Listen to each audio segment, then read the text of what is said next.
Hello next వే family. Communication అనేది లైఫ్లో చాలా ఇంపార్టెంట్ ఆస్పెక్ట్. ఇవాళ మనం బెటర్ వేలో కమ్యూనికేట్ చేయడానికి ట్రిపుల్ ఫిల్టర్ టెస్ట్ అనే ఒక పవర్ఫుల్ టూల్ గురించి తెలుసుకుందాం. ఈ టెక్నిక్ వల్ల మనం ఏదైనా ఇన్ఫర్మేషన్ని ఎవరికైనా షేర్ చేయాలా వద్దా అని డిసైడ్ అవ్వడానికి, మన కమ్యూనికేషన్ చాలా పాజిటివ్గా మీనింగ్ఫుల్గా జరగడానికి హెల్ప్ చేస్తుంది. So triple filter test, as the name says, అందులో 3 ఫిల్టర్స్ ఉంటాయి.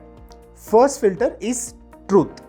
మనం చెప్పాలనుకునేది నిజమేనా అని క్వశ్చన్ చేసుకోండి. మనం డే టు డే ఎన్నో రూమర్స్ కానీ రాంగ్ ఇన్ఫర్మేషన్ కానీ చూస్తూ ఉంటాం. సో మీరు ఎవరికైనా ఏదైనా చెప్పే ముందు ఒక్కసారి ఇది నిజమేనా అని వెరిఫై చేసుకోండి. Second filter is goodness. మనం చెప్పాలనుకున్న విషయంలో మంచి ఉందా, ఈజ్ ఇట్ గుడ్ అని క్వశ్చన్ చేసుకోండి. మీకు తెలిసిన ఇన్ఫర్మేషన్ అది నిజమైనప్పటికీ కొన్నిసార్లు మీరు ఎవరితోనైనా అది షేర్ చేసుకుంటే వాళ్ళని హర్ట్ చేయడం కానీ వాళ్ళకి నెగిటివ్ ఫీలింగ్స్ వచ్చేలాగా చేస్తుంది.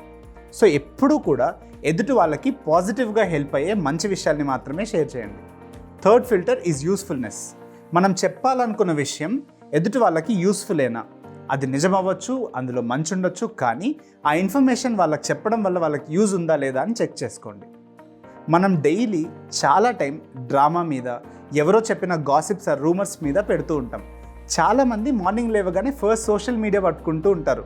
దాంట్లో ఉన్న ఇన్ఫర్మేషన్ని ఈ ఫిల్టర్స్ లేకోకుండా మైండ్లోకి డైరెక్ట్గా పంపిస్తుంటారు. దానివల్ల ఎన్నో నెగిటివ్ ఎఫెక్ట్స్ ఉంటాయి మనకు, మన మైండ్కి. సింపుల్గా ఈ 3 ఫిల్టర్స్ అప్లై చేయాలి, అంతే. Truth, goodness, usefulness. ఇది నిజమేనా, ఇందులో ఏదైనా మంచి ఉందా, దీనివల్ల ఎవరికైనా ఉపయోగం ఉందా, అంతే. మీరు డే టు డే చేసే కమ్యూనికేషన్లో ఈ ట్రిపుల్ ఫిల్టర్ టెస్ట్ని అప్లై చేయండి. ఇది అప్లై చేయడం వల్ల ఎన్నో బెనిఫిట్స్ ఉన్నాయి. లైక్ జనాలు మనల్ని ట్రస్ట్ చేస్తారు బాగా, చుట్టూ ఉన్న వాళ్ళతో మన రిలేషన్షిప్స్ బెటర్ అవుతాయి, అండ్ మన కమ్యూనికేషన్ అసలు చాలా బెటర్ అవుతుంది.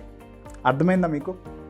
ఒక్కసారి మీరు మీ డే టు డే లైఫ్లో ఈ ట్రిపుల్ ఫిల్టర్ టెస్ట్ని అప్లై చేసి మీ కమ్యూనికేషన్ ఎలా అవుతుందని మీరే చూడండి. ఓకేనా? ఆల్ ది బెస్ట్ మీకు.